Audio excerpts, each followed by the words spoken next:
betul bahwa di Roma konsul itu, anggota DPR itu dipilih itu. Karena ada problem, yaitu siapa yang harus didebat nanti kalau terjadi perselisihan di dalam pembuatan kebijakan publik.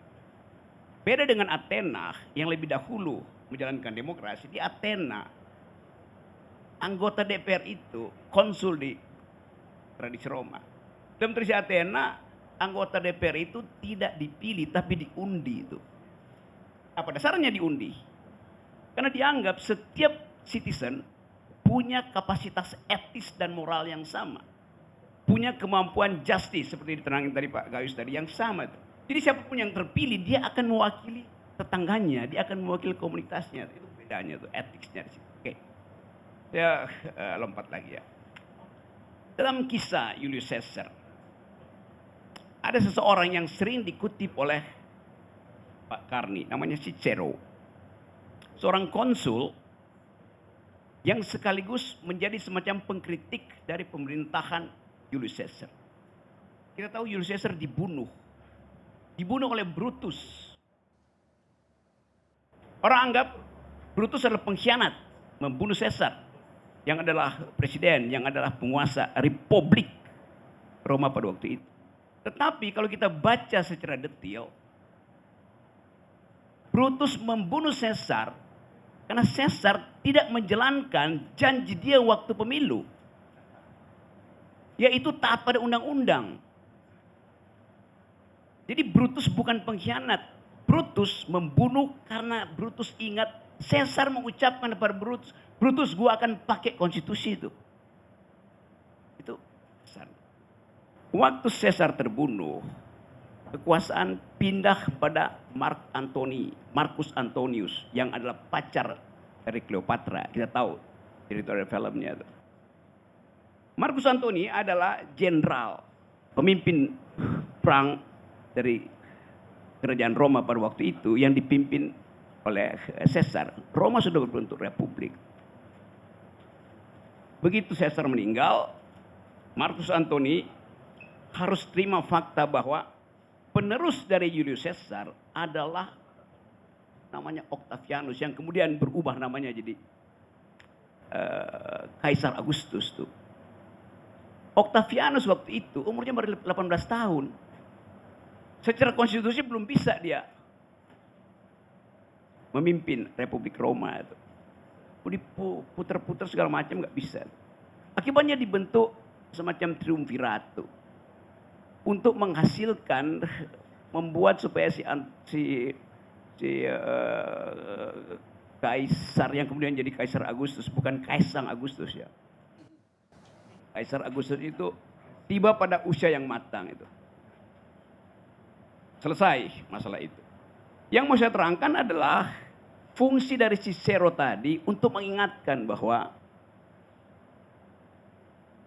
Julius Caesar, Anda banyak berbuat baik, tapi pada akhirnya Anda berbuat buruk. Karena itu Anda dibunuh tuh. Pada waktu Cicero menyindir pengganti dari Caesar tadi, yaitu Mark Antonius, bahwa Mark Antonius, Anda akan menjadi seseorang yang lebih buruk dari Caesar. Karena faktanya memang begitu.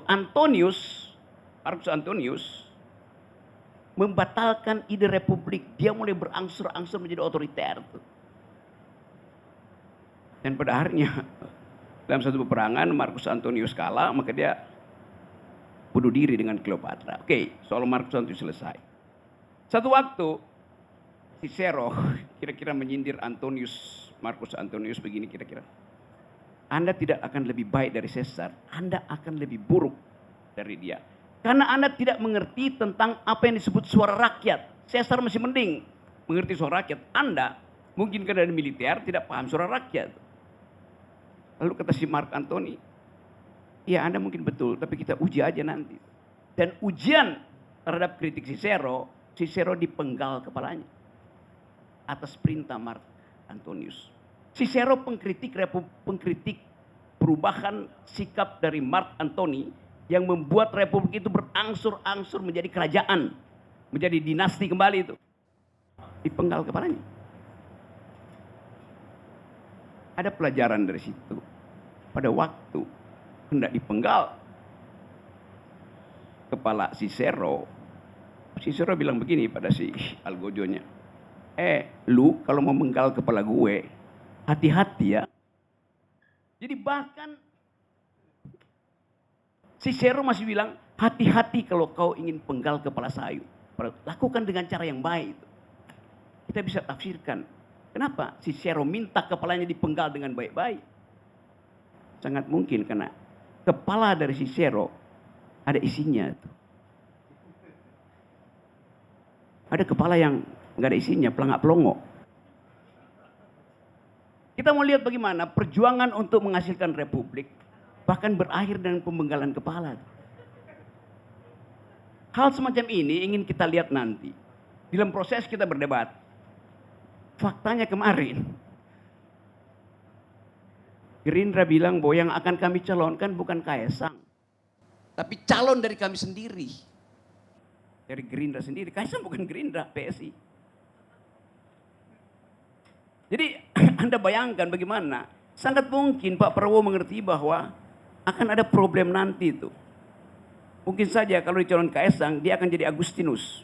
Yang kemudian jadi Kaisar Agustus itu. Octavianus maksud saya.